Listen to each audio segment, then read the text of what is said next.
Welcome back. You made it to lesson 3, module 2. We're getting into the good stuff today. We're going to look at the cash flow clarity. Let's jump right in. You may be asking the question, all right, saw the income statement, looked at the balance statement. Where does my money actually move? I need some clarity on how cash flow actually works. And of course, cash is oxygen. So without it, nothing else really matters. So, of course, I've seen profitable organizations that end up failing because they ran out of cash too early and they couldn't collect on what they were owed. So it's called growing. That's kind of a phrase that's used around cash flow issues. So over the next few minutes, we're going to learn why does profit doesn't equal cash and how to read the 3 sections of cash flow.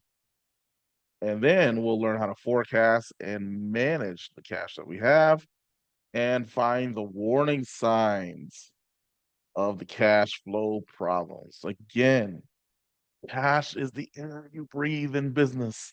Without it, nothing else really matters. All right? You don't want to grow broke. So, of course, let's start with the misconceptions. Profit equaling cash. It's not, guys. It's not. It's a misconception. All right? And this is how organizations end up failing. So, for example, you make 100,000 in sales in December, and it shows that you don't have any revenue because they are going to pay in February. That means you don't have any cash, right? So the cash flow statement reconciles paper profits with actual bank account realities. Okay. So we're going to be looking at 3 sections here that tell this story. There's the operating activities, there's the investing activities and the financing activities, okay? So the operating activities look at the cash from the core of your business or your mission. It's probably the most important section here, okay? Then you have your investing activities, which is cash for or from long-term assets, which is about buildings, equipment, and other investment opportunities. And then, of course, the third activity is the financing activity. So it's the cash from or to lenders or investors. So that could be like loans, equity that you have, or major donations. Okay. So, for example, in the operating activities, again, I already said this is the most important section here. So let's say net cash from operations from our first example is 55,000. So you'll start with the net income from the profit and loss statement, and then you'll add back the depreciation, which will be 25,000. So this was an expense that didn't use cash, so you added it back.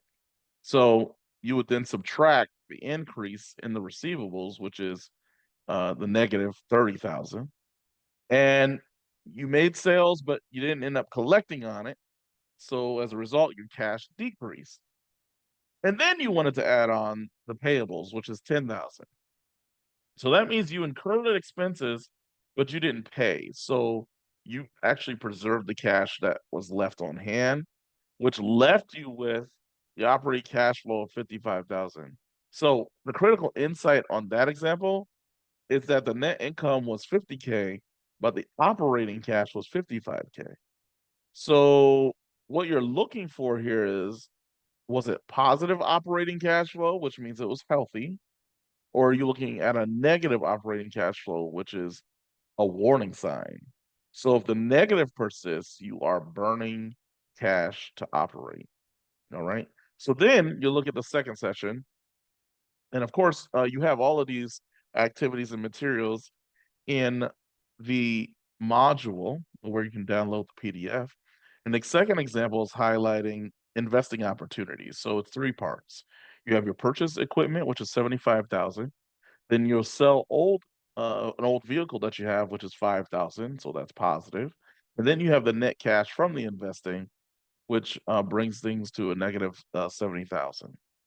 So you got to remember, negative is normal because you're investing the growth, right? So your financing activities, which includes cash from the loans, investors, or donations. All right. So the example for this is the financing activity will be about loan proceeds, which would be in the positive. So you gain 100,000, but you have payments, and you have to make a payment of 15,000, which is a negative, which means that your net cash from financing is 80,000 because you had to subtract the 15,000 from the 100,000, which left you with 85,000 net cash from financing. Okay. So your complete picture is the operating cash flow is 55,000. Your investing cash flow is negative 70,000, which is fine in the category. And the financing cash flow is 85,000. So what does this mean? Net change in cash, you'll have $70,000.